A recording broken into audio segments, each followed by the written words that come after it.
In this video, I'm gonna teach you how to connect Samsung S23 Ultra to laptop. It's a very easy process, so make sure to follow along. In this video, I'm gonna teach you the most straightforward way of connecting your Samsung smartphone to a laptop. This will work with any model of laptop and for other devices besides the S23. The process is exactly the same between the S23 and any other Samsung model or any other manufacturer's smartphone. So all that you have to do to easily connect your smartphone to a laptop is to use the proper cable.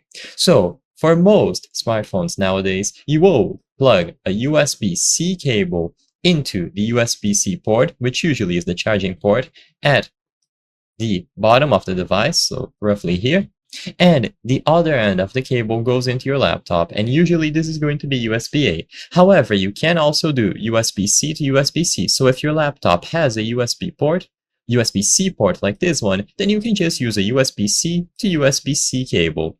Essentially, you just have to make sure that the connection between your laptop and the phone is established. There is no secret to this. You can use whichever cable you prefer to get this done. So either grab a USB-C to USB-A cable or USB-C to USB-C.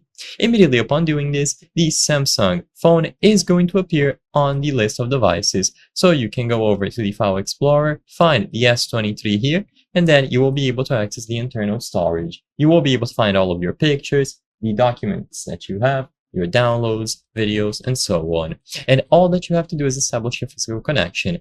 There are other ways to establish a wireless connection. However, for this video, I just wanted to keep it simple and show you the most straightforward way to get it done. For this one, you don't need to download any external applications and you just connect it to your laptop using the cable.